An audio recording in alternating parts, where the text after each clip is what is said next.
There is a kind of pain that doesn't scream. It simply falls silent. It spreads through the chest like a void no one notices, yet it consumes everything from within. You walk into a room, say good morning, you're kind, helpful, you try your best, but no one truly acknowledges your presence. No one misses you and it's not because you're a bad person, quite the opposite. The sharpest pain is being ignored precisely for trying to be the best you can. The most polite, the most fair, the most present. Some men walk among others like ghosts, and not by choice. They've been made invisible. And that eats away at you. You start to wonder where the mistake is, if you're the problem, if you should have spoken louder, slammed the door. But nothing seems to justify the veiled disregard, the lukewarm affection, the constant feeling that you're easily replaceable. And that's where fear is born. The fear of not matter, the fear of going unnoticed even after doing everything right. The fear that deep down, you've been tamed by the belief that being good was enough. Centuries ago, Machiavelli observed this human theory, and he said something that remains true to this day. Men in general judge more by the eye than by the head. It's not about what you do, it's about what you project. And if your presence doesn't carry weight, if your absence doesn't leave a void, sooner or later you'll be discarded like a clean rag. One that stains nothing but also doesn't warm, doesn't leave a mark, doesn't make a memory. Society doesn't respect those who make themselves overly available. The collective unconscious answers to instinct, and instinct seeks power. It seeks dominance. It seeks something that unsettles, even if silent. The aesthetic of respect is cruel. It doesn't embrace the predictable. It doesn't celebrate the nice guys. It reveres those who appear inevitable, irreplaceable, untouchable. And sadly, that isn't earned by good intentions alone. Titus Livius, recounting the fall of great Roman men, would often say, "They were virtuous, but not strategic." And today, it's still the same. Many men fail not from a lack of goodness, but from an excess of naivety. They tried to be loved when they should have learned to be respected. And that takes more than morality. It takes presence. It takes aura. It takes an energy that says, even in silence, here stands someone who commands respect. This video isn't an attack on you. It's a mirror, a map, a warning for you to stop thinking the problem is just the world and start noticing the subtle signals in your voice, your posture, your intention that sabotage the respect you could be earned. It doesn't matter if you don't shout, but it does matter if you're not remembered. And there is a way to change that, a path. Today, we're going to expose those signals, one by one, with clarity, with coldness, but also with compassion. Because respect doesn't come from effort. It comes from perception, from strategy, from the frequency you emit when you stop trying to please. Take a deep breath. This video might be the beginning of your most powerful silence, and maybe of your first true presence. The invisible mistake of seeking approval as a form of protection. There's a hidden strategy behind the smile, a desperate attempt to be accepted that, in the eyes of others, comes across as a silent plea for permission to exist. Felt it. That almost automatic urge to justify yourself, to explain, to make everything lighter so as not to bother. But behind that impulse lies something darker. Fear. Fear of being rejected. Fear of being excluded.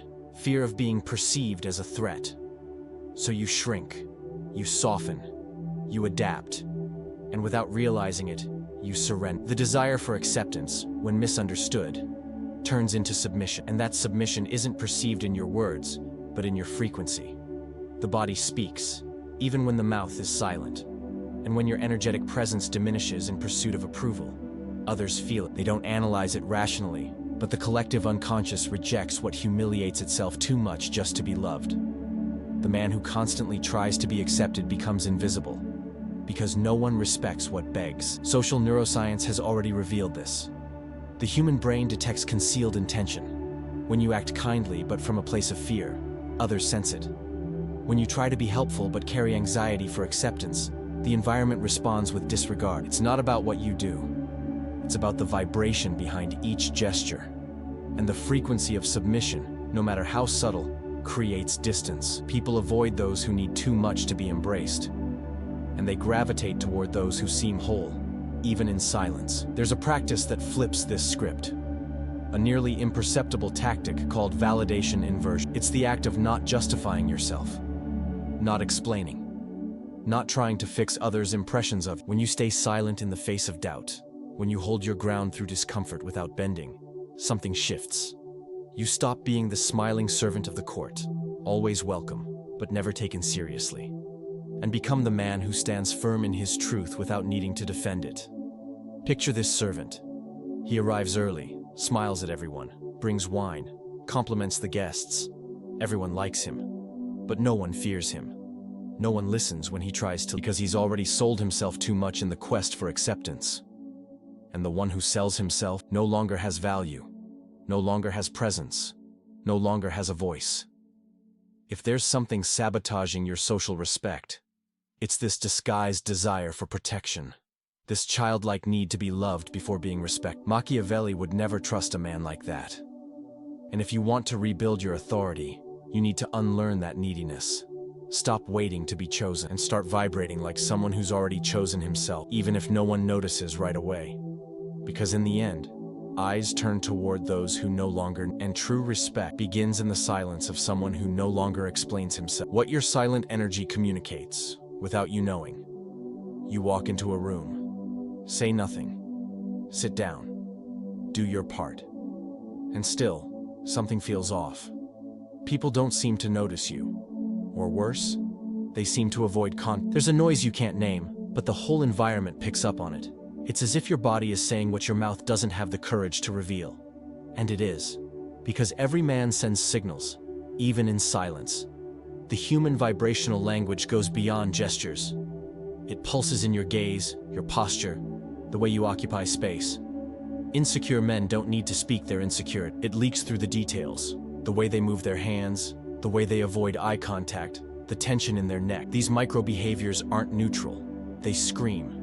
They reveal a lack of internal command that the world interprets as weak, and in the face of weakness, the social instinct responds with disregard. Authority isn't about words, it's about field, presence, about how you fill the silence between one sentence and the next, about how you breathe, how your body rests instead of tensing up. There are men who seem to carry a universe in their silence. Others, even while speaking, sound hollow. The difference lies in energetic density, and that density can be built with introspection, with repetition, with emotional mastery, with brutal self-awareness. There's a simple, yet powerful ritual called the ritual of the 3 silences. 3 moments where, before any social encounter, you deeply quiet yourself. First, you silence the body. Feel the weight in your feet, relax your jaw, notice the tension in your shoulders. Then, you silence the ego. Let go of the need to impress, the urgency to prove yourself. Finally, you silence the mind and observe what remains. When you arrive like that, no one quite knows why, but everyone feels something. Something shifted. You didn't come to seek, you came to be. It's like the gladiator before the fight. He doesn't need to shout or raise his sword in threat. His gaze has already won, his calm already commands, his presence already says, if I want to, I can. And that kind of vibration, that kind of silent energy, can't be bought, can't be faked. It's the result of deep reconstruction, one that doesn't aim to convince, just to exist with enough force to be felt. And when that happens, respect no longer needs to be requested. It settles in, because your energy already leads, without sound, without effort, without words. The trap of performative kindness and the unconscious hatred it generates. There is a kind of kindness that makes you sick, that doesn't come from strength, but from fear, that gives itself away before even being asked. A kindness that preempts any discomfort and folds at the first sign of conflict. Many men were taught this way. To be good to avoid abandonment, to be fair to avoid rejection. And what once seemed like virtue became a prison, became invisibility, became a silent invitation to humiliation. The man who is too good eventually starts to notice a pattern. He's ignored, he's used, he's betrayed by those he cared for most. And no matter how hard he tries to understand, the world just doesn't seem to make sense. How can he be treated this way when he's only ever offered good? But the world doesn't respond to intention. It responds to perceived value. And kindness without boundaries is read as weakness. It's seen as an unconscious survival strategy, and because of that, it attracts contempt. There's a name for this in behavioral theory: manipulative altruism, a form of giving that seems pure, but carries a hidden need for acceptance. And the social instinct detects it. It doesn't analyze, it senses. And it feels revulsion toward what doesn't set limits. It feels unconscious anger toward what gives too free. It feels the urge to test, to push, to disrespect the one who never says no. And so the man who longed for love ends up receiving disdain. In 2017, a University of Chicago study revealed that moral submission is often a mask for fear. People who constantly present themselves as kind, especially under pressure, are often just trying to avoid pain. But in trying to avoid it, they reveal exactly where it lives, and they become targets. The man who sets no boundaries is the first to be crossed. Not because the world is cruel, but because the world reacts to what you allow. Setting a boundary isn't an act of aggression. It's an act of dignity. It's the silent expression that your soul has territory, that your energy has border. You can do it without yelling, without fighting. All it takes is not justifying yourself, removing your presence, holding the discomfort. And when you do, you'll notice something strange. Respect begins to grow precisely in the discomfort you never dared to provoke. Picture the lamb, gentle, pious, eyes cast down, radiating innocence. But the wolf doesn't feel compassion. The wolf smells easy meat. The lamb dressed in holiness attracts hunger, attracts attack, because it doesn't command fear. And respect, as spiritual as it may seem, is born from a primitive perception. This man doesn't fold, this man bleeds, but doesn't beg. And that, in the end, is what brings silence to the room, what turns kindness into strength, and a man into presence. The incoherence between intention and vibration. The silent spiritual mistake. You want to be respected. You want your presence to be noticed, your words to be valued, to be treated with the dignity you feel you deserve. But something's not clicked, because even with that noble intention, you keep being ignored, tested, dismissed. The truth is, your intention doesn't matter. If your vibration says something else, you may want respect. But if your energy radiates anxiety, if your body reveals urgency, the world doesn't hear your desire. It hears your desperation. This is the most silent spiritual mistake, believing that what you feel inside is enough to shape what happens outside. But it's not. Because what emanates from you isn't your thoughts, it's your frequency. And according to neuroscience, that frequency is shaped by chemical and emotional patterns that don't always align with what you say. The dopamine of expectation, when unregulated, generates a vibrational field of neediness. And respect doesn't reside where there is need. The world reads you through your energetic coherence. And when there's a disconnect between what you want and what you vibrate, what prevails is what you Men who want respect but walk tense, speak fast, interrupt, look around for validation, are sending a clear message: I'm not enough. Please accept. And that message, even if never spoken, is felt and rejected. There's a breath that quiets this inner noise. The cortisol breath, a method that slows down stress production and aligns your frequency before any decisive interaction. Long inhale, hold, slow exhale. Not to seem calm, but to be calm. Because when the body realigns, the energy recalibrates, and what you vibrate starts to match what you desire. Then, your presence stops begging. It begins to assert. The urgency to prove yourself is the opposite of respect. The more you try to be noticed, the more you confirm that you haven't been. The more you explain, the more you reveal your doubt. And the man who doubts himself cannot command any space. Because authority isn't born. It's born from the peace of someone who doesn't need to be understood to remain whole. Those who beg for attention will never have authority. It's a cruel, yet true variation of Machiavellian logic. Because attention can be bought, but respect is absorbed. It walks into the room with the man who doesn't need an audience. And that man, when he masters his vibration, silences his ego, and aligns his presence, begins to be respected. Not because he spoke, but because his lack of urgency already said everything. And the silence he carries commands. The paradox of silence. Why respect is born in absence, not in persistence. Some men talk too much. They explain, insist, make themselves constantly present, believing that this way they'll be remembered, recognized, admired. But here's something few people say. The more you insist on being there, the less you're noticed. The more you force your constant presence, the less impact it has. Because absence, when used wisely, teaches more than 1,000 words. It creates space. It provokes emptiness. It leaves a mark. The man who disappears by choice, not out of weakness, triggers a powerful invisible force in others' minds. Emotional scarcity. The social brain is shaped by repetition and by absence. When you're always available, your presence becomes back. But when you withdraw, with firmness and dignity, you disrupt the pattern. You break the cycle of and suddenly, you are felt. Even in silence. Even from afar. This is how social neuroplasticity works. The environment adapts to what is predictable. And men who never vanish, who never pull back, who are always on hand, become emotionally disposable. But the man who walks away from where he isn't respected begins, often unknowingly, to rewrite his own authority. Not through force, but through absence. Not through confrontation, but through withdrawal. In circles of power, in personal relationships, in social groups, there is an unspoken rule. Respect is not shouted. It's felt in the vacuum you leave behind. When you decide to stop showing up where there's no return. When you disappear from conversations where you're not heard. When you remove yourself from spaces where your energy is wasted.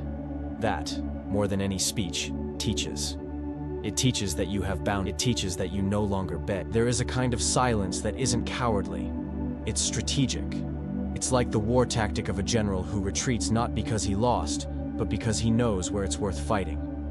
Machiavelli said, "Never try to win by force what can be won by strategy." And disappearing is one of those strategies. The man who goes quiet and walks away with intention sparks reflection. He unsettles. He leaves questions hanging, and those questions build present. There are men who rebuilt their authority by disappearing, leaving behind groups, circles, relationships that gave them nothing in return. And in doing so, they didn't lose space, they gained power. Because their absence began to teach, it began to echo, it began to impose respect where there was only habit. And that respect isn't asked for, it's provoked, in the right dose of silence, in the conscious choice of where not to be, in the art of becoming scarce, not out of pride, but out of strategy. Because the one who disappears with intelligence returns with weight, returns with presence, returns with command. And in that case, silence becomes authority. The illusion of automatic respect and the real cost of being taken seriously. There is a silent lie many men carry in their hearts. They believe that by being good, by feeling deeply, by acting with honesty, they will naturally be respected. As if the world had an obligation to recognize the nobility within them. But the world does not respect feelings. It responds to what is asserted with consistency. It obeys what intimidates. It bows before what does not ask for permission to exist. The pain that comes with realizing this is cruel, because it reveals that good intentions are not, that being just, being spiritual, being kind, does not build authority. The man who believes in automatic respect is easily frustrated, because real respect does not come from your goodness. It comes from your ability to uphold boundaries, from your firmness in refusing to tolerate what diminishes, from your courage to not be accepted when acceptance requires your silence. The most respected generals in history were also the most hated, because they didn't seek affection. They sought order. They knew that to lead, they couldn't hesitate. And that lasting respect is born from the discomfort you endure when you refuse to be easy, to be predictable, to be moldable. These men understood something few are willing to accept. Authority comes at a cost. It costs isolation. It costs being misunderstood. It costs not being liked by everyone. If you still hold on to the illusion that being good is enough to be taken seriously, the world will devour you. It will smile while neutralizing you. It will praise your morals while excluding you from the decisions that matter. Because deep down, respect is born from one thing only: your mastery over yourself. Your power to focus energy where it truly matters, to not waste your presence in spaces that don't value it. There's a silent method for this, an internal map called the domain map, an exercise in tracking where your energy is being wasted, who drains you, who manipulates you, who demands more than they give back, and more importantly, where your energy returns as influence, as impact, as recognition without effort. This mapping is not external, it's vibrational, it's spiritual, and that is what separates the centered man from the needy, because in the end, the throne is not given to the sensitive, it is claimed by the lucid, by the one who doesn't ask for respect, who doesn't explain his boundaries, who doesn't negotiate his principles. The world may not like him, but it listens. And when he speaks, when he enters, when he goes silent, everyone feels it.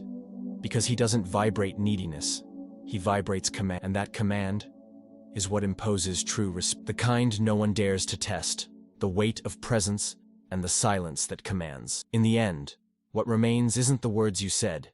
It isn't the advice you gave. It isn't the attempts to be understood. What remains, what imposes, is the silence you left behind, the impression your presence made even after you were gone. Respect isn't born from what is spoken. It's born from what is felt.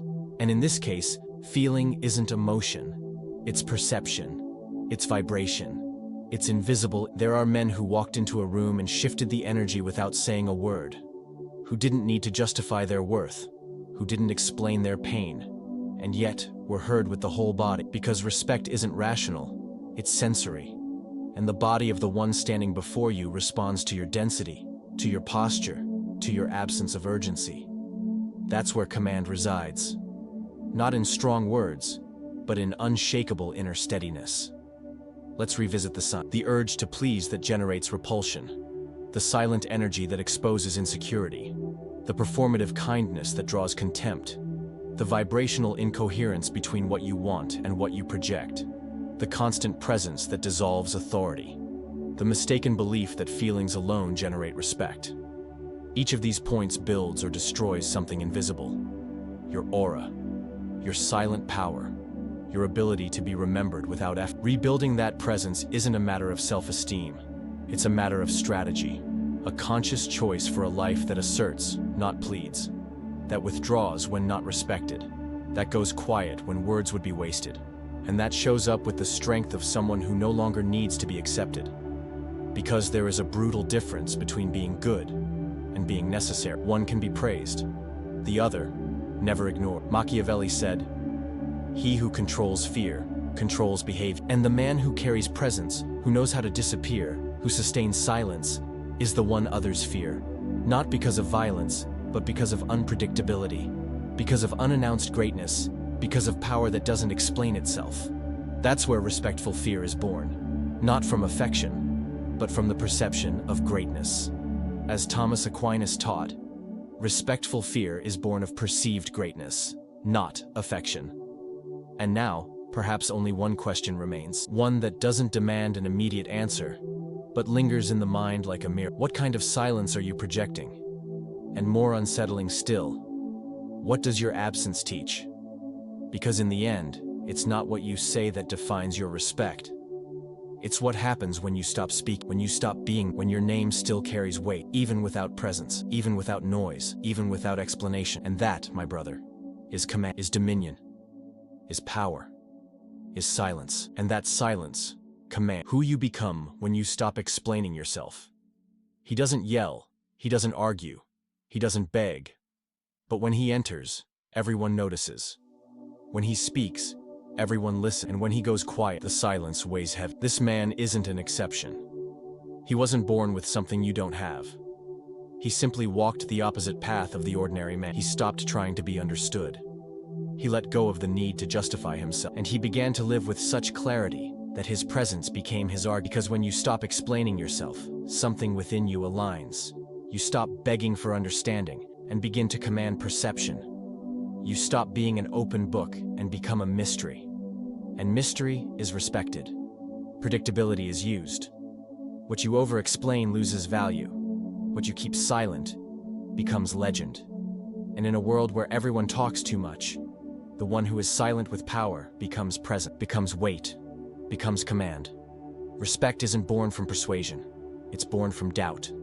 From the space you leave between who you are and who others think you. When you master that gap, you begin to master others' behavior. Because human beings are drawn to what they don't fully understand, and they push away what gives itself entirely too quickly.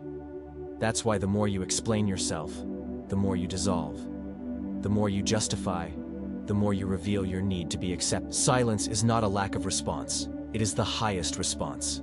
The ultimate expression of a soul that no longer kneels, that no longer defends itself, that no longer needs to prove anything. That's where respect is born. When the other person realizes you're no longer there to please, nor to fight, nor to be accepted. You're there because you chose to be, and you can leave at any moment because you already belong to yourself. And it's that self-belonging that commands. It doesn't matter what you've been through. It doesn't matter who ignored you. It doesn't matter how many times you tried to be seen. What matters now is who you choose to be when no one's watching. Because that version is the one who will walk into rooms, who will sit at the table, who will speak little, but be heard, who will disappear, but be felt. In the end, respect isn't something you demand. It's something you become. And when that happens, you don't need to ask for it because everyone already understands. Even if no one says it, even if no one admits it, they felt it. And feeling is everything. After all, as the timeless quote goes, power doesn't announce itself. It enters the room and silence follows. If this reminded you of who you once were, or who you still might become, then share this silence. Let other men feel it. Let the world, at last, hear you without you saying a word. The absence that becomes legacy. Few men are remembered for what they said. Almost none are remembered for the intentions they had. But all the great ones, without exception, are remembered for the impact they left when they were gone. For the absence that shaped the space after their departure. For the invisible imprint that would remain, even if their name were forgotten. That is the true legacy. Not the one built through public effort, the one that emerges from the silent coherence of a life that never asked for permission. When you begin to live from a center that doesn't waver, your absence becomes a lesson. People start thinking of you not because you offered yourself too much, but because you withdrew your energy from where it wasn't valued. They begin to notice your boundaries, not because you shouted, but because you disappeared. They begin to respect your space because, when it was crossed too often, you left that space. Not in anger, but in power. This is the kind of presence that leaves a trace, the kind that never begged for admiration, but also never remained silent in the face of indifference. The kind that pulled its frequency out of empty rooms, shallow promises, lukewarm relationships, and by doing so, became a reference. Because the world understands, even if it can't explain, that a man who respects himself is a man who cannot be forgotten. The silence you project is the mirror of what you've built within. If it feels heavy, it's because there is depth. If it unsettles, it's because there is truth. If it teaches, it's because you've stopped being a student of others' desires and became the author of your own code. And that, even if never spoken, transforms everything around. The world doesn't need to applaud you, doesn't need to call you master, doesn't need to acknowledge your journey. The world just needs to feel that when you walk away, something falls apart. And that's enough. That is respect. That is dominion. That is legacy. Now, look within and feel. What is your absence teaching? What is your silence saying?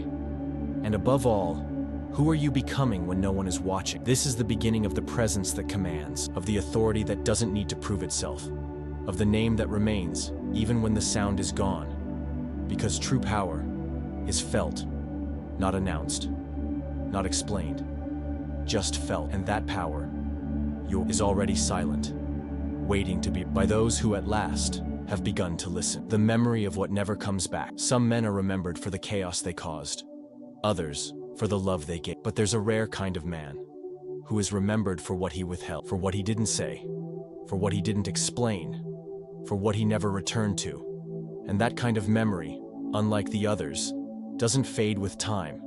It expands, it grows in the silence, it echoes in the void. Because when a man truly leaves, truly goes, he leaves behind something that cannot be replaced. Contrast. You've felt it before. The weight of someone who walked out of your life, and only after their absence did you understand what they meant. Not through their words, not through their promises, but through the vibration they carried, through the silent code their presence imposed. And when they left, everything became clear. What was once overlooked became missed.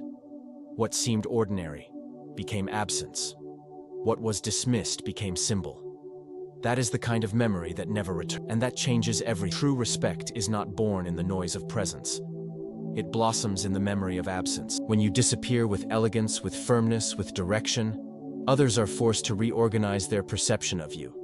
They have to reconstruct the image, rethink the words, rebuild what they never truly paid attention to.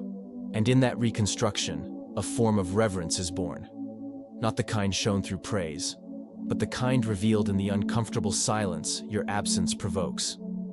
Most men fail in this because they insist on being understood while alive, on being liked in real time. But the man who truly understands the social game no longer needs that. He knows that respect is a cycle, that the silence which unsettles today will be understood tomorrow, that the distance which hurts today will one day be recognized as code, and that the absence judged today will become legend. This man is remembered for what he didn't allow, for what he didn't explain, for what he refused to accept, and that makes him because his conduct wasn't just attitude, it was philosophy, it was code, it was choice, it was command. And in the end, when everyone wonders why he's no longer there, the answer will never come in words. It will come in the form of respect. Respect that arrived late, but arrived nonetheless. Because you can't ignore for long the absence of a man who built silence into a throne. That man could be you. If you choose to stop giving yourself away, if you choose to start carrying weight, not through force, but through absence, not through effort, but through code. And that code, once activated, doesn't fade. It endures, it stays, it commands, even when you are no longer there. The invisible throne of the man who doesn't need to prove himself. Some men walk into a room and try to be noticed. They adjust their tone of voice, calculate their words, position their bodies with effort. They believe respect is earned by showing value, presenting arguments, listing accomplishments. But there's another kind of man, one who doesn't strain to be seen, one who doesn't introduce himself. He just arrives. And when he does, the atmosphere shifts. This man carries an invisible throne, not because someone gave it to him, but because he stopped begging for a seat. He built his authority in silence, in the absence of reactivity, in the dignity of someone who doesn't bow to be accepted. And that, more than any talent, resume, or appearance, command. It's at this point that respect becomes inevitable, when you no longer need to be seen as good or correct or fair. When your center is so solid that outside opinions no longer shape any. The man who no longer needs to prove himself is the man who's already won within. And that victory doesn't shout. It rests, it watches, it waits. Because it's in no rush. Most people try to claim space through force. But those who understand the real dynamics of power know the throne isn't in the loudest voice. It's in the silence that everyone feels. It's in the gaze that doesn't flinch. It's in the posture of someone who knows he can walk away at any moment. And because of that, becomes impossible. That kind of authority isn't taught in speeches. It's absorbed in the moments when you choose not to react. In the moments when you choose not to correct what others say about. In the moments when you resist the urge to justify yourself. Because the one who over-explains abdicates the throne. And the one who holds silence at the right time reigns without needing a crown. You feel it, you know it. Intuitively, you've recognized that power in someone who made no effort, but was followed, who demanded nothing, but was respected, who never raised his voice, but was feared. That kind of man wasn't born that way. He became. In silence, pain, in reconstruction. And if you've come this far, maybe you already know. Your path is not about being accepted. It's about becoming inevitable. It's about carrying a throne no one sees, but everyone feels. Because true command isn't imposed. It reveals itself in what you don't say, in what you no longer tolerate, in what you no longer need to prove. And when that happens, respect doesn't arrive late. It bows, and it stays. The difference between being remembered and being feared. There are many men who will be remembered fondly, who left good impressions, who were nice guys, helpful, pleasant. But there's another kind, a rare kind, one who, when mentioned, provokes silence. Because his name doesn't just bring memories, it brings weight. And that weight isn't violent fear, it's reverence. It's the sense that even in absence, he still holds a place. That even from afar, His presence is consult, that his shadow still instructs. This kind of man didn't try to be liked. He didn't seek consensus. He didn't soften his edges to fit into small spaces. He understood early on that to be respected, he couldn't be an easy gift. He couldn't be too available. He couldn't be molded by every outside demand. He had to choose between being accepted or being necessary. And he chose scarcity, he chose silence, he chose the boundary. The one remembered with affection is not always taken seriously. But the one who commands respect, even in absence, left a code that says, he didn't bend, he didn't beg, he didn't go back. And that code teaches, instructs, corrects. Because when a man upholds his integrity even at great cost, he plants something others don't forget. He plants that reference becomes shadow.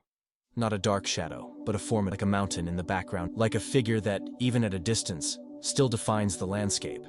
It's not about being feared through intimidation, but through coherence, through being unpredictable, through being untamed, through being unsmall. And this kind of fear doesn't destroy, it builds. Thomas Aquinas said, "Respectful fear is born of perceived greatness, not affection." The phrase is brutal, but true. Because affection is volatile, it shifts with the seasons. But greatness shapes time. And when your presence no longer depends on pleasing, on agreement, on audience, it begins to live in the subtext, in the silences, in the memories that weigh. In the end, you can be remembered in many ways, but there is one that doesn't fade. It's the memory of the man who didn't yield, who vanished at the right time, who didn't react when provoked, who didn't explain when misunderstood, who never asked to be respected, but was, because his absence taught so deeply, it became silence. The kind everyone feels, but few have the courage to name. The silence that remains when everything else falls quiet. There comes a moment when there are no more explanations. The words have already been spoken, the gestures made, the space is occupied, and then only silence. But not just any silence. Not the kind that comes from fear, nor from giving up. It comes from somewhere else. A silence that carries weight, that is filled with meaning, that needs no audience. It is the silence of a man who has endured the pain of being ignored and chose to become unreachable. This silence isn't empty, it's dense. It is the sum of every attempt you outgrew, of every humiliation you endured without losing your integrity, of every boundary you learned to hold even when tested. It is your new language, the only one that still commands, the only one that still imposes. Because shouting has been cheapened, arguments discarded, intentions misread, but silence, that still says everything. At this stage, you no longer react with anger. You no longer seek explanations. You no longer try to correct how others see you. You simply observe. And that observation, clear, cold, firm, is felt as a threat. Because it shows that you are no longer predictable, shows that you are no longer seeking to be understood, shows that you can disappear without looking back. And that possibility changes everything. Those who feel your absence and know there are no guarantees of your return begin to respect, not out of fear of abandonment, but out of the awareness of what they lost. Because in silence, you taught more than any speech could ever teach. You showed that your time is limited, that your energy is selective, that your presence has a cost. At that point, you no longer need to prove you're strong, because your absence already weighs more than the presence of. You no longer need to ask for respect, because your distance already corrects behaviors. You no longer need to say you've changed, because what you don't say has already changed everything. This is the peak of silent power, when even your silence is remembered, when your absence becomes a measure, when your story is no longer told by you, but echoed by those who miss you. And in that echo, you remain, as shadow, as memory, as code. When presence becomes code and silence turns to command, there is a rare, almost imperceptible moment when a man realizes he's no longer trying to be accepted. He no longer seeks the gaze of others as confirmation, no longer measures his worth by what he gets in return. In that instant, everything changes, because what was once effort becomes code. What was once expectation becomes presence. And that presence, when born of endured pain and forged clarity, becomes command. You no longer need to say you've changed. People feel it, in your walk, in your gaze, in the way you listen, in the way you go quiet, Because your silence is no longer discomfort, it's structure. It no longer comes from doubt, but from certainty. And that certainty doesn't need an audience. It sustains itself. It pulses like a frequency. It reorganizes the environment without touching a thing. This kind of presence is rarer than talent, more powerful than charisma, because it cannot be faked. It isn't taught in books or learned through motivational quotes. It emerges from the man who walked through abandonment without losing his honor, who was betrayed but didn't seek revenge, who was ignored but didn't compromise, who was underestimated but never lowered himself.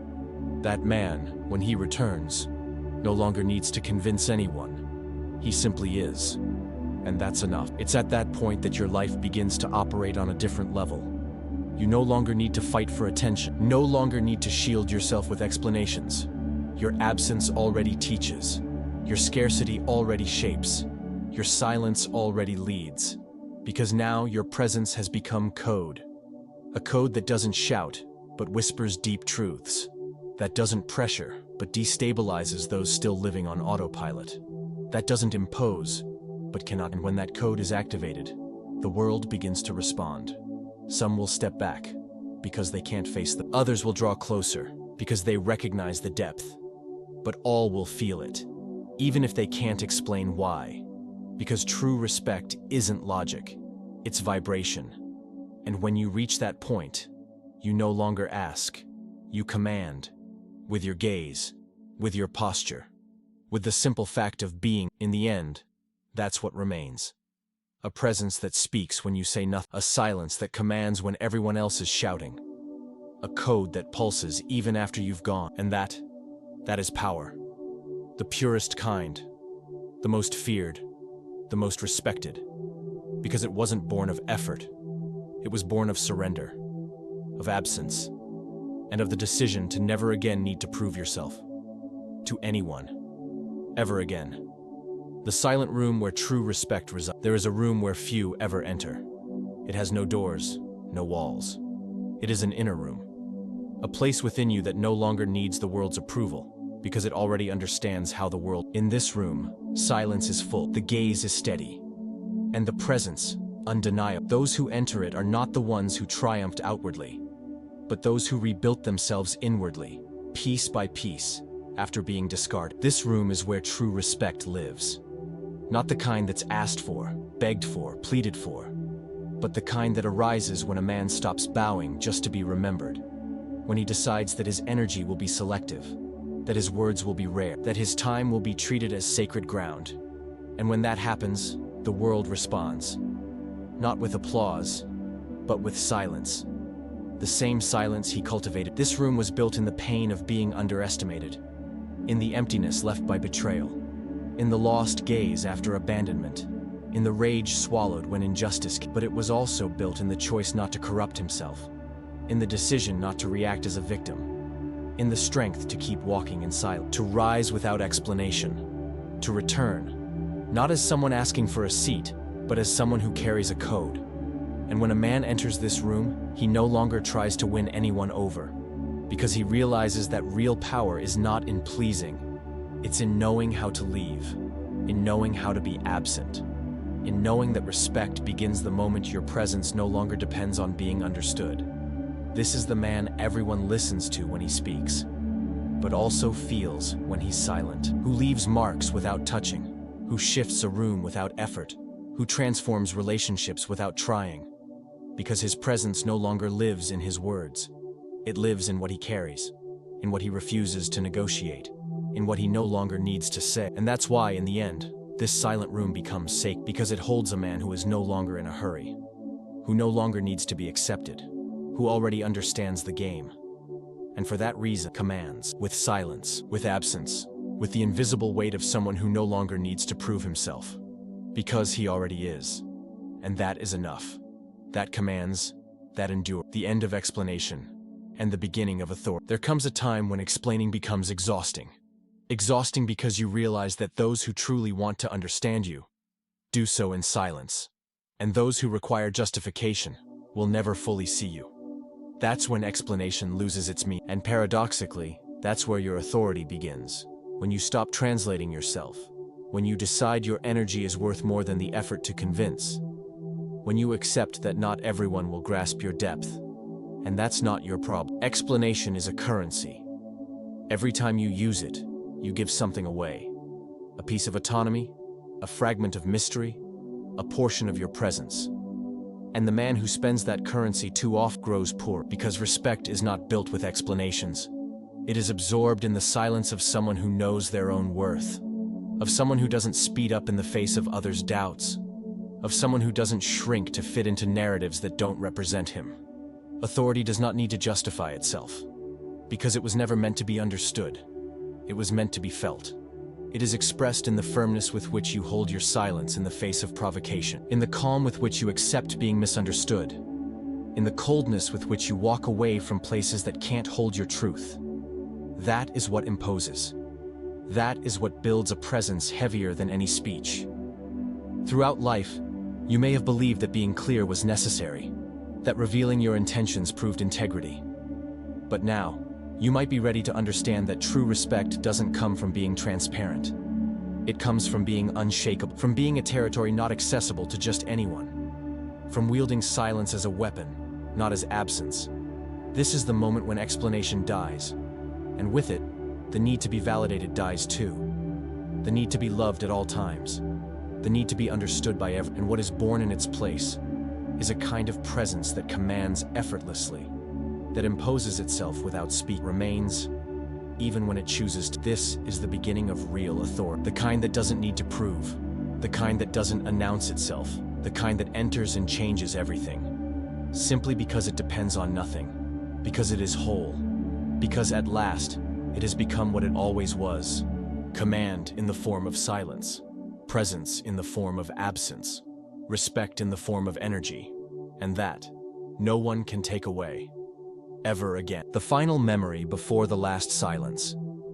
There is a moment that precedes a man's disappearance from the stage where he was never respected. One last look, one last gesture, and then nothing. He doesn't shout, doesn't make a scene, doesn't seek revenge. He simply vanishes. And in that disappearance, cold, calculated, absolute, the world begins to reorganize what it never knew how to value. Because absence, when it is final, when it comes from a man who no longer bows, becomes a memory heavier than any presence that came before.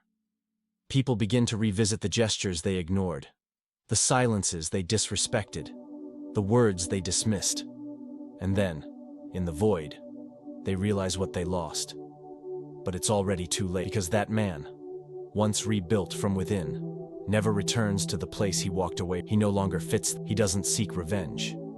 He evolves, and that evolution is what eats away at those who tried to diminish, because there is no punishment greater than watching a man grow far away. That final memory has no words, no explanation, no announcement. It is like a shadow that lingers even after the light is gone. And every time his name is mentioned, the room shifts, posture changes, the tone softens, because someone was there who never asked to be respected. And that withdrawal was so powerful.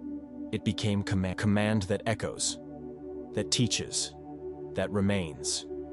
Deep down, everyone feels it. They know they lost something that will never return, and that teaches. It teaches more than any advice, more than any forced presence, more than any well-intentioned speech. Because this man, who once tried to be understood, is now only a distant presence. And in that distance, he becomes legend. And legends, unlike the living, no longer need to explain anything. They live in memory, in discomfort, in silent admiration, and most of all, in respect. The kind that came too, but now is eternal. Because this man's final silence was not an escape. It was strategy. It was choice. It was the invisible signature of someone who decided never to explain himself again, never to beg again, never to return. That is what no one forgets. The man who doesn't return is the one everyone respects. There's an invisible rule that governs all human relationships. The one who doesn't return is the one everyone learns to respect. Not because he disappeared impulsively, not because he wanted to make an impact, but because his absence was a decision, a silent declaration that he no longer accepts staying where his presence is treated as an afterthought. where his time is treated as a favor, where his energy is absorbed without gratitude and without reciprocation. This man doesn't threaten. He withdraws. He doesn't beg. He chooses. He doesn't wait to be noticed. He disappears. And in that quiet choice, he imposes more respect than any previous gesture ever could. Because his exit wasn't a cry. It was a decree. A silent code that his dignity is no longer up for negotiation. That his value no longer needs to be defended. That his time, now, is sacred territory. And when the world realizes this, even if too late, something shifts. Because he is no longer accessible. No longer available. No longer in the place where everyone could reach him, call him, expect him. And that absence teaches people to revisit what they did, to rethink what they said, to reconsider everything that once seemed insignificant until he was gone. The man who doesn't return teaches more than the one who insists, because his absence becomes metaphor, becomes memory, becomes a symbol of something that can no longer be vile. He may not be loved, he may not be understood, but he will be respected. Because everyone knows, even if they won't admit it, he's not coming back. And what doesn't come back can never be treated the same way again. This is the man who, without saying a word, writes a new story. Not a story that pleases, but one that commands, that resonates, that weighs. Because true respect isn't measured by praise, but by the silence his absence creates. And that silence only exists when the presence was strong enough to be remembered, but selective enough not to be given to just. And when he closes that door, it's not out of pride, it's out of clarity. Because he understood that life demands choices, and that some places only deserve our presence if they already respect our absence. Otherwise, they deserve nothing more. No return, no work, not even a shadow. And that is what makes him different. Inaccessible, irreplaceable, unforgettable. The final code of silent respect. Every man who has been ignored, rejected, or underestimated carries a decision yet to be made. Either he tries to prove he belongs, or he withdraws until his absence is felt. That choice defines everything, because the man who insists too much, explains too much, appears too often, fails to see he's weakening his own. But the man who stays silent, who steps back, who disappears with dignity, he ignites a different kind of light. One that doesn't shine, but wait. One that doesn't attract, but command. Respect is vibration. And that vibration is built in how you manage your silence, in how you choose not to respond to contempt, how you disappear without drama, how you let absence work on your behalf. Because there comes a time when everything you say will be ignored, but your absence will be felt. And in that moment, the looks will change, the gestures will be reconsidered, the environment will reorganize itself. All because of the man who, instead of justifying himself, chose to walk away. This is the final code. The code of someone who has learned to command without needing to be accepted, who doesn't wait for permission, who no longer needs to explain himself to be respected, because he understands that presence is power, but absence is authority. Presence makes you seen. Absence makes you remembered. Presence can be ignored. Absence asserts itself. And by living by this code, you begin to operate on another frequency. One that doesn't rely on words, that doesn't bargain with disrespect, that doesn't bow to others' doubt. You begin to carry something invisible, but non-negotiable. A kind of silent aura that protects, commands, guides. And even if the world doesn't know how to name it, it feels it. It respects it. It bows to. Most men never get this far. They give up before, beg before, go back. But the ones who cross this threshold become legend, not because of their achievement, but because of their silence, their weight, their absence that taught. And because of one defining detail, they never returned to the place where they were disrespected, because they knew that respect, once lost, can only be regained through absence, never through insistence. This is the code, the final, the one you don't teach, the one you don't speak, the one you simply carry. And when you carry it, everyone feels it. even if no one says a word. Because in the end, silence is the only language true respect understands. The shadow that commands, when the voice falls silent. At the end of every true journey, there is no longer a desire to be heard. What remains is the peace of no longer needing to speak. The voice falls silent, not from weakness, but from wholeness. Because everything has already been felt. Because now, mere existence isn't. The man who reaches this point becomes a shadow, not a dark shadow, but one that guides, that marks presence even without, that commands even without. This man no longer needs the stage. He has understood that the audience respects most the one who doesn't seek it, that the highest authority isn't at the center. It stands at the edge, observing, deciding whether or not. Because this man no longer needs to prove anything. He already knows himself, knows what he's made of, has experienced abandonment, loss, rejection, and survived. But more than that, he emerged on the other side with something few possess: dignified coldness, sharpened serenity, solid silence. And that silence cannot be broken, cannot be offered, cannot be sold. It imposes, it organizes chaos. It redefines it's the silence of someone who no longer needs to be remembered, because he's already been etched into the memory of those who once tried to diminish him. Someone who no longer needs to look back, because everything left behind has already been conquered. Someone who doesn't need to say, "I told you so," because his absence itself became the proof. This man is an exception, a reference, a code. He does not expose himself. He simply exists. And when he appears, his presence is like a cool shadow on an unbearably hot day. It is contrast. It is relief. It is boundary. Because where he arrives, excess goes quiet. Noise retreats. Disrespect corrects itself. And all of it, without a single word. This man's silence is not an ending. It is a response. The most mature response one can offer to a world that shouts too much, demands too much, and listens to nothing. And that response is what turns ordinary men into myths. Not because they sought to be remembered, but because they ceased to be accessible. And too much accessibility always kills respect. The shadow he became is now what commands a living shadow, constant memory, an echo of everything he stood for, without noise, without begging, without folding. And that shadow is what the world cannot erase. Because what was built in silence endures, always, and it commands, even when all else falls silent. When even forgetfulness bows to the right silence. There is a form of respect that doesn't show itself in words, nor in memories. It manifests in uneasy silences, in eyes that look away, in names that, when spoken, still cause a pause. This is the kind of respect born when even forgetfulness fails. When even those who erased you still feel the weight of your absence. When even those who once laughed now carry the weight of what they lost. The man who reaches this point no longer needs to be remembered, because his absence has become an autonomous force, a frequency that no longer requires a physical presence to be felt. He doesn't appear in photos, he's not in conversations, but he is in the atmosphere, in the choices others now make more carefully, in the filter his memory imposed on those who once underestimated him. And this doesn't happen by chance.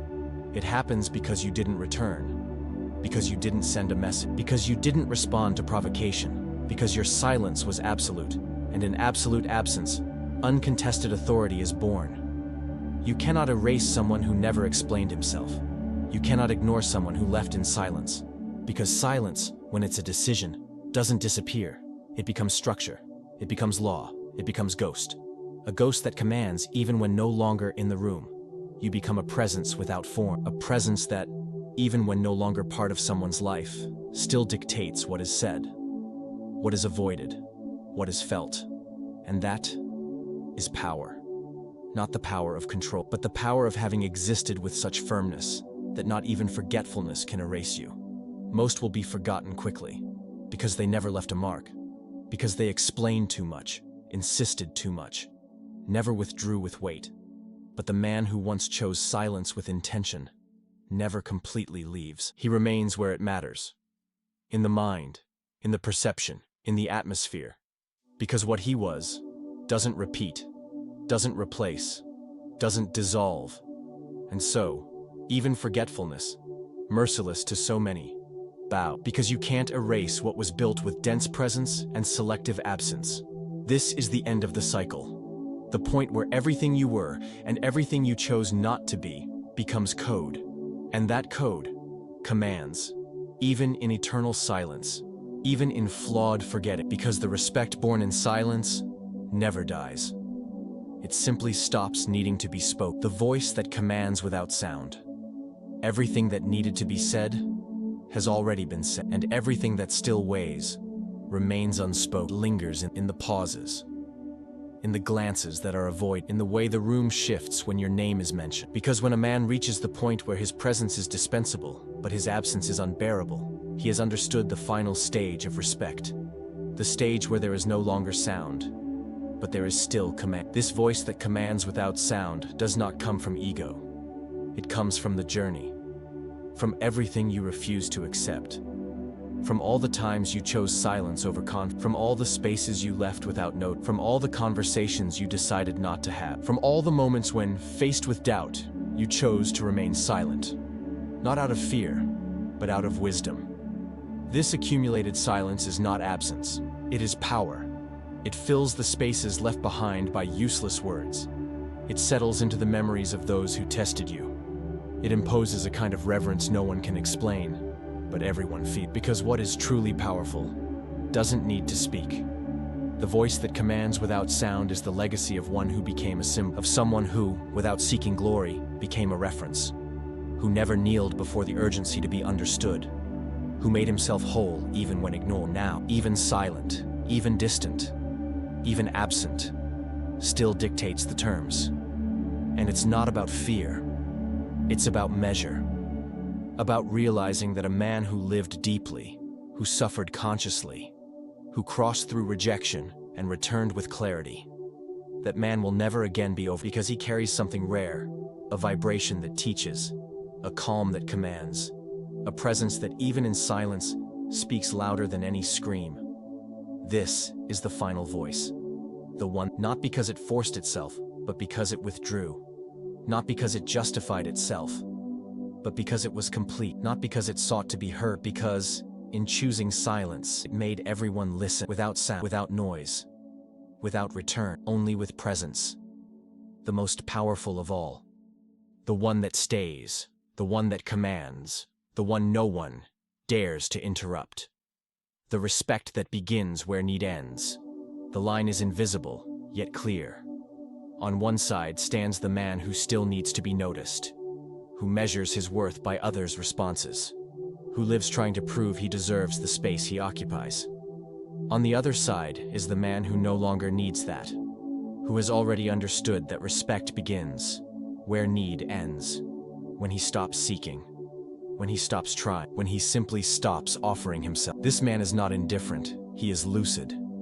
He doesn't look down on others, he simply knows his own worth.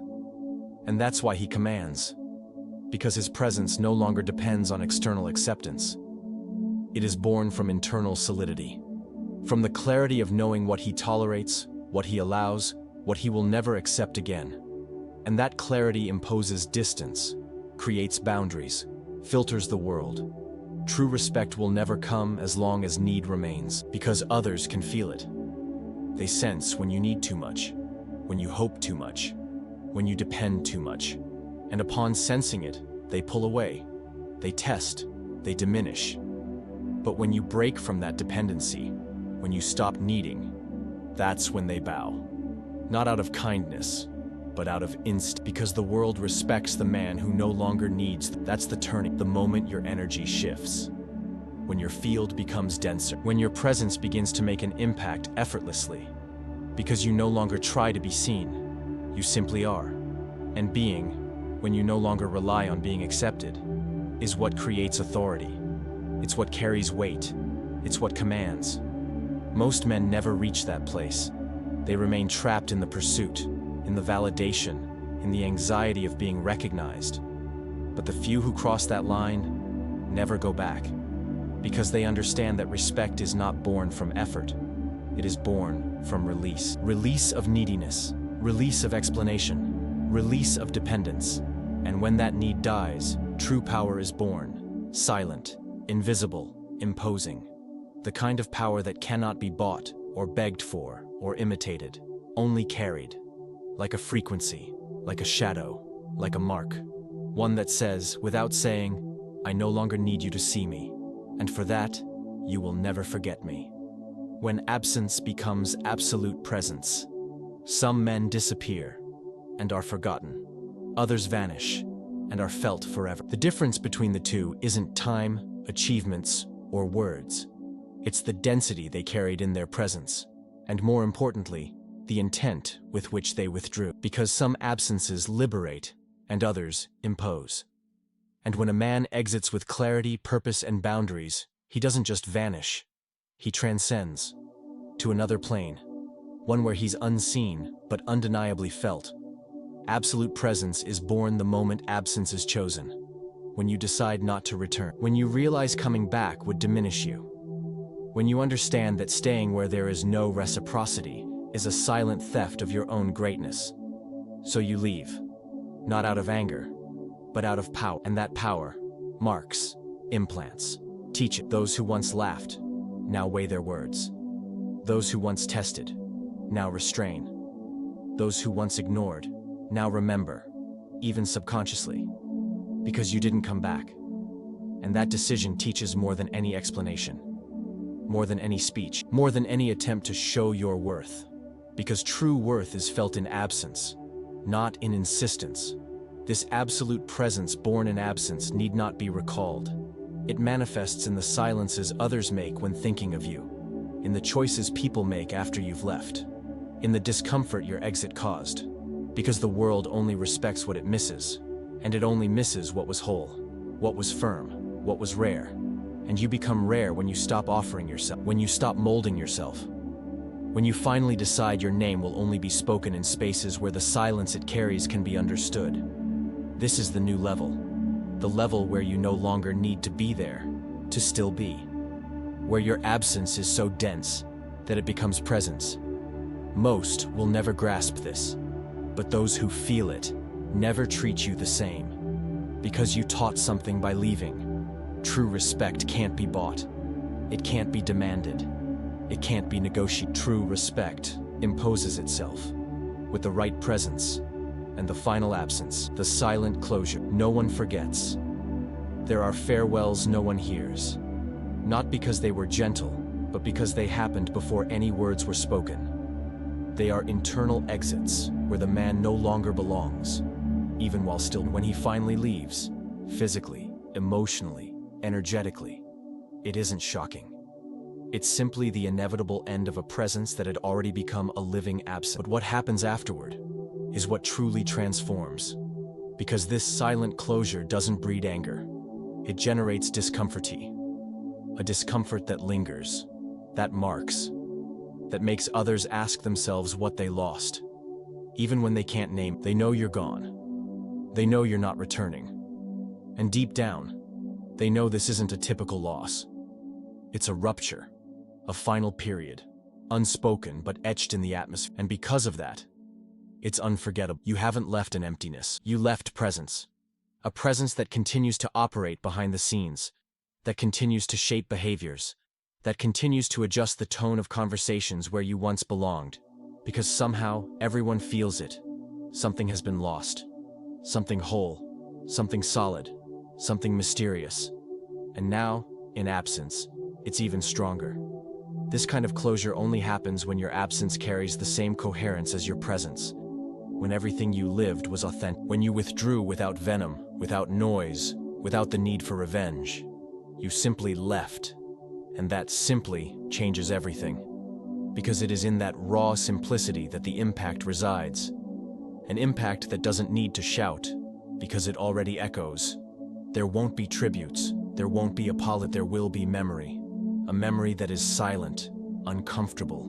Respect because you left as a man should, without crawling, without explaining, without diminishing yourself. And because of that, even if no one ever says it, no one will ever forget. This is the true ending. Not the romantic ending, not the grand finale, but the dignified end. The one where the man goes and leaves behind an absence that commands, that teaches, that imposes, Because your story no longer needs telling. It has already been felt, and what is deeply felt is never forgot. The silence that transforms men into myths. Every man is born ordinary. He lives trying to become someone, seeking space, striving for respect, desiring a legacy. But few understand that true transformation doesn't occur when the world recognizes.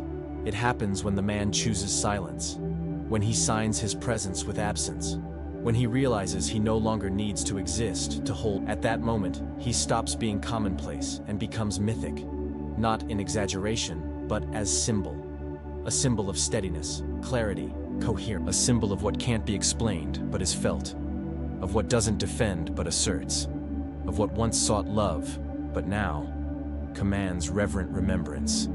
Myth isn't built by grand gestures, but by quiet acts, unexpected withdrawals, strategic absences, postures that don't bend, gazes that don't ask for permission, decisions that need no approval, and above all, by the courage to lead without a trace. The man who becomes a myth understands what others miss. Respect is an invisible construct. It begins when you stop being predictable, when you stop offering explanations, when your silence starts shaping behaviors, even in your absence. This is the new level, where you no longer need to convince, because having lived with dignity already imposes. At this final point, he no longer competes for space. He is the space, no longer seeks attention. His absence commands it. He doesn't shout. His silence echoes loud. He doesn't shield himself.